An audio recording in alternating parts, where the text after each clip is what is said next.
Olá, sejam todos muito bem-vindos. O meu nome é Andréia Ribeiro.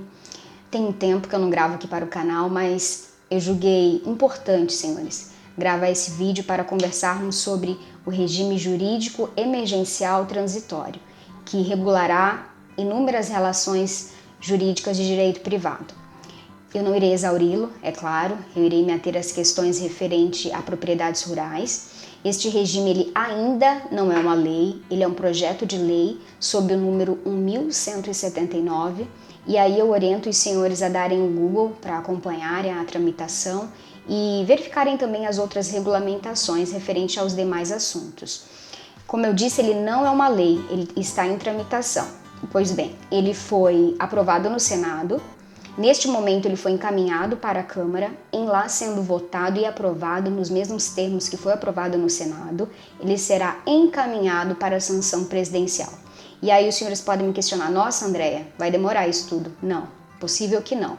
Esta semana do dia 12 ao dia 18, certamente ele acontecerá alguma coisa na tramitação, porque estamos vivendo um período atípico, né, senhores? Pois bem, esse regime emergencial, senhores, ele terá como marco inicial a data de 20 de março de 2020 e terá como marco final a data de 30 de outubro de 2020.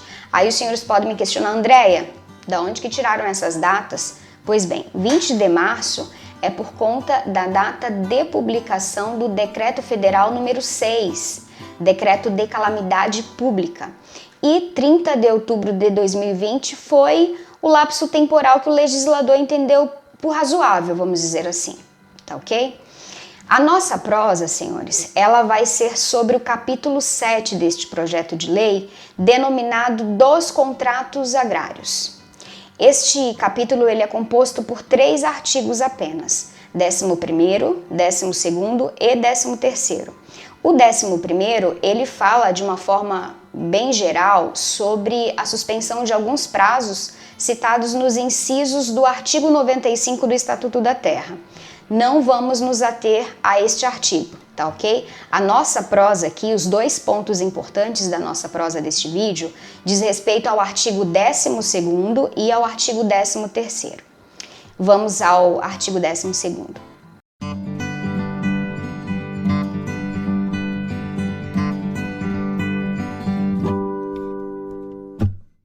O artigo 12 ele é composto por 4 incisos. O primeiro diz respeito às notificações premonitórias, senhores. As notificações extrajudiciais que o arrendador, que o proprietário do imóvel, deve fazer ao arrendatário caso não existam terceiro ou terceiros interessados no imóvel. Esta notificação, por lei, ela deve ser feita com até 6 meses de antecedência do fim da vigência do contrato, da data de vencimento, do término do contrato. Por que eu enfatizo este até? Porque na prática o que vemos é uma enxurrada de notificações sendo feitas fora do prazo e que, portanto, inválidas, com a justificativa de que não compreenderam o dispositivo legal, não compreenderam a redação da norma. Aí não dá, né, senhores? Eu vou exemplificar, dar um exemplo para que nós possamos visualizar esta situação e demonstrar como ficará caso o PL seja aprovado nos termos que está hoje, tá ok? Pois bem, suponhamos que nós, eu e os senhores, tenhamos um contrato de arrendamento válido e vigente, no qual eu sou arrendadora, proprietária do imóvel e os senhores os arrendatários. O término do nosso contrato, a vigência, a data de vencimento, se dará dia 30 de dezembro de 2020. Suponhamos, senhores, que eu recebi uma proposta lá no finalzinho do ano de um terceiro, contudo, eu não notifiquei os senhores, porque como eu tenho até 6 meses de antecedência para notificá-los e o nosso contrato vencerá em 30 de dezembro, eu tenho então até 30 de junho para notificá-los, mas eu não fiz, fui deixando. Ocorre que entramos na quarentena.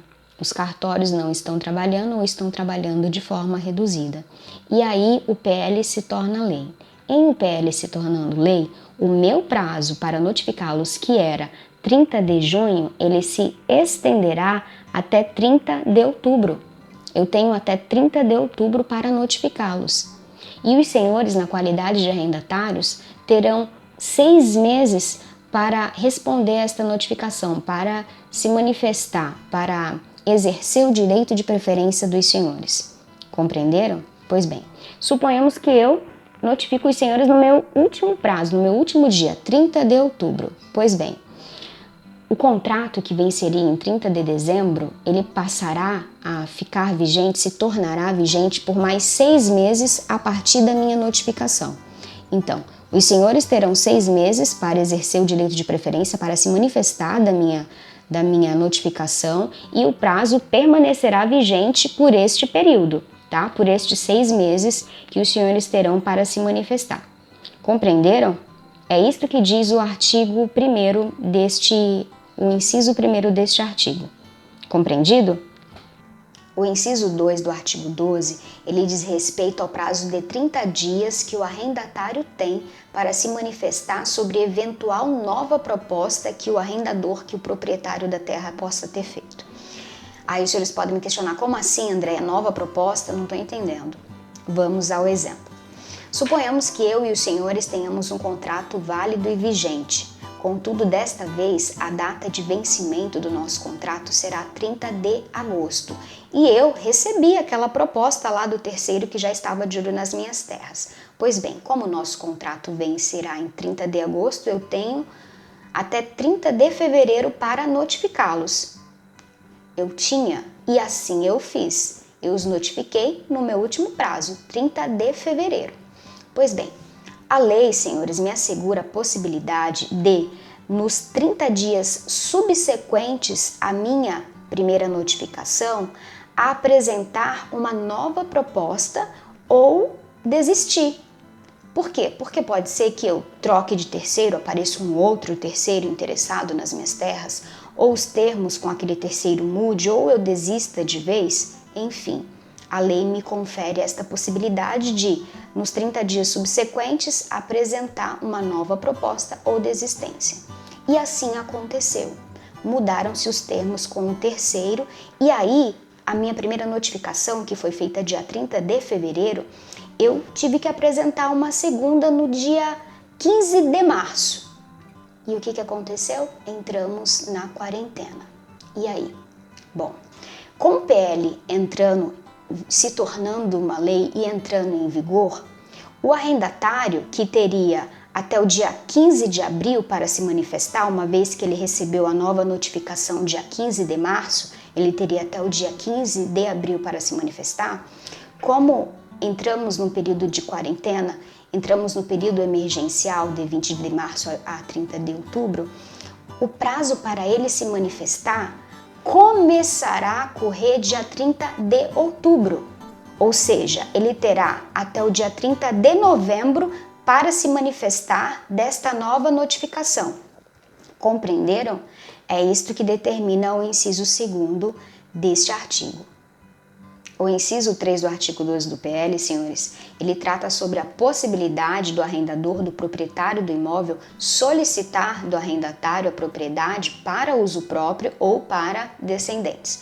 Pois bem, vamos a exemplo. Suponhamos que nós tenhamos um contrato válido e vigente, contudo, desta vez a data de vencimento do nosso contrato volta a ser 30 de dezembro, como lá no primeiro exemplo. Pois bem, eu, na qualidade de arrendadora, de proprietária, teria até 30 de junho para notificá-los, informá-los que eu quero a propriedade porque eu resolvi tocá-la. Pois bem, não faço, entramos em quarentena. Conforme o PL, se entrar em vigor com esta redação, eu terei até 30 de outubro para notificá-los. Sim, e aí, a partir da data da minha notificação, nosso contrato permanecerá vigente por mais 6 meses. Então, o meu prazo, que inicialmente seria até 30 de junho, eu tenho até 30 de outubro para notificá-los. É isto que diz o inciso 3º. Entendido? O 4º e último inciso, senhores, ele trata sobre a data de término, vencimento do contrato ou vigência, limite de vigência a depender da atividade agropecuária. Ao exemplo, suponhamos que nós, eu e os senhores, tenhamos um contrato válido e vigente, contudo, assim como no nosso segundo exemplo, o término do nosso contrato se dará em 30 de agosto. Como o 30 de agosto cai dentro do período emergencial, que vai de 20 de março a 30 de outubro, automaticamente o nosso contrato passará a terminar, a vencer em 30 de outubro. Então, somente isso. Se o PL se tornar lei com a redação de agora, os contratos que venceriam neste período emergencial passarão a vencer em 30 de outubro, tá ok? Senhores, eu vou gravar uma segunda parte para nós conversarmos sobre o artigo 13, senão ficará muito cansativo. Eu peço que fiquem atentos aos contratos dos senhores, se serão afetados, se sim, como e o que poderá ser feito para remediar, tá bom? Fiquem com Deus, até mais, até a segunda parte.